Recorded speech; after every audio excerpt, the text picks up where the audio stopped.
Assalamualaikum warahmatullahi wabarakatuh. Selamat pagi anak-anak bunda yang hebat. Bertemu kembali dengan Bunda Rani Agustina, masih pada pelajaran bahasa Indonesia. Kali ini kita akan menganalisis struktur dan kebahasaan teks editorial. Nah, simak salindia berikut ini dengan seksama ya. Selamat belajar.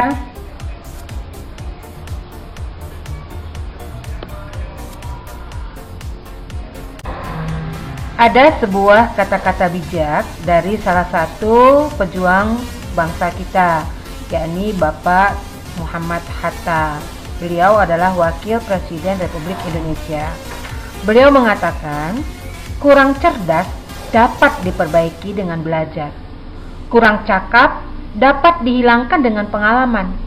Namun, tidak jujur itu sulit diperbaiki. Nah, anak-anak bunda, perhatikan kalimat-kalimat yang diunggah oleh Bapak Muhammad Hatta. Oleh karena itu, untuk menjadi cerdas dan cakap, kamu masih dapat melakukannya. Kamu masih dapat berusaha, kamu masih dapat belajar, dan kamu masih dapat bisa melakukannya dengan mendapatkan banyak pengalaman. Namun, kalau kamu tidak jujur, alangkah sulit untuk memperbaikinya. Kali ini, Bunda akan menganalisis struktur teks editorial yang terdapat di buku paketmu halaman 99. Judulnya, Pengangguran Makin Bertambah. Mari kita perhatikan dengan seksama teks yang berjudul Pengangguran Makin Bertambah. Pada alinea pertama, penulis mengungkapkan bahwa perlambatan pertumbuhan ekonomi nasional mulai membawa dampak serius bagi kehidupan masyarakat. Di sini, penulis memulainya dengan sebuah opini. Telah terjadi dampak serius pada masyarakat tentang lambatnya pertumbuhan ekonomi. Kalimat keduanya dilanjutkan dengan fakta datanya, data bahwa mengapa penulis berani mengungkapkan pernyataan seperti itu, karena ada data yang diperolehnya dari BPS, yakni tentang melemahnya perekonomian yang berimbas pada melonjaknya angka pengangguran. Terjadi pelonjakan angka pengangguran dari data BPS. Di akhir, penulis di kalimat ketiga memulai dengan karena itu. Jadi di sini ada konjungsi karena itu yang menghubungkan kalimat-kalimat sebelumnya dengan kalimat berikutnya secara sebab akibat. Penulis menganjurkan kepada pemerintah di bawah kepemimpinan Presiden Joko Widodo dan Wakil Presiden Yusuf Kala harus bekerja keras lagi. Nah, di sini dilanjutkan kembali dengan kalimat opini. Penandanya apa? Harus. Ada kata harus bekerja lagi. Jadi di sini kalimat opini. Dari alinea pertama ini, penulis menggunakan kalimat-kalimat dalam bentuk fakta dan kalimat-kalimat dalam bentuk opini untuk menyampaikan tesisnya. Jadi paragraf pertama atau alinea pertama dalam teks editorial itu berupa tesis, berupa mengungkapkan pernyataan pendapat dari penulis. Setiap teks mestinya harus memiliki sebuah alinea pembuka. Dalam teks editorial disebut alinea pembukanya disebut tesis, ada yang disebut orientasi, ada yang disebut pengklasifikasian umum. Namanya berbeda-beda, namun fungsinya semua sama, berfungsi untuk membuka atau mengenalkan kepada pembaca tentang tulisan yang akan dia paparkan kepada pembacanya. Di alinea kedua, penulis mengatakan bahwa percepatan pertumbuhan ekonomi tersebut diperlukan untuk menciptakan lapangan kerja baru. Ada kata diperlukan. Jadi di sini juga penulis masih menuliskan sebuah opini. Ya. Mengapa? Sebab katanya, saat ini banyak sektor lapangan kerja yang tersedia turun daya serapnya. Mengapa dia berani mengatakan turun daya serap pada kalimat ini dan dimulai dengan kata sebab? Nah, juga masih ada penggunaan konjungsi sebab. Tadi di alinea pertama karena, di alinea kedua sebab. Dilanjutkan dengan kalimat berikutnya berupa data tentang penurunan daya serap tenaga kerja dari Pertamina. Kemudian pada paragraf ketiga, penulis mengatakan kembali bahwa data-data BPS ini harus dijadikan, ini opini dia, opini penulis bukan fakta. Menurut dia, data dari BPS itu harus dijadikan sesuatu oleh pemerintah. Dilanjutkan lagi dengan adanya kata karena. Jadi nampak sekali ya anak-anak bunda bahwa pada teks editorial banyak sekali digunakan konjungsi sebab akibat. Ya, kemudian pada kalimat alinea kedua tadi, penulis sudah memberikan argumen.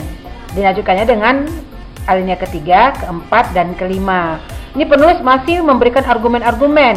Ada argumen yang berupa opininya yang dipertegas dengan fakta, dengan data yang diuraikannya pada beberapa paragraf. Jadi argumentasi itu bukan hanya satu paragraf ya anak-anak bunda, harus beberapa paragraf, karena bagaimana mungkin kita bisa meyakinkan seseorang tanpa data yang kuat, tanpa data yang jelas.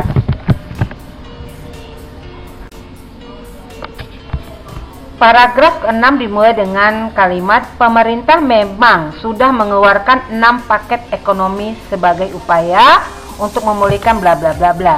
Nah, kalimat ini dimulai dengan fakta. Karena apa? Ada kata sudah mengeluarkan. Berarti sudah memang ada data itu, memang ada 6 paket. Hanya saja 6 paket itu tidak disebutkan oleh penulis apa-apa saja paket ekonomi yang ke-6 itu. Jadi para alinea ke-6 ini dimulai dengan kalimat fakta. Dilanjutkan dengan 7, 8, 9 ini masih merupakan rangkaian argumentasi dari apa yang disampaikan oleh penulis pada paragraf pertamanya. Lanjut ke paragraf 10 dan 11. Ini juga masih memberikan argumen dari tesis yang disampaikan oleh penulis.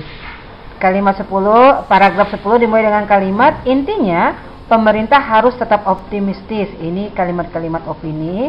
Begitu pula dengan kalimat 11, pemerintah mungkin dahulu masih bisa beralibi ada kendala administrasi. Juga ini masih kalimat opini. Dan diakhiri dengan reorientasi, penegasan kembali pada paragraf yang ke-12. Selain itu, realisasi belanja pemerintah harus didorong secepat mungkin, termasuk pemerintah daerah yang selama ini sangat rendah penyerapan anggarannya. Ini dimulai dengan opini, ya, harus didorong.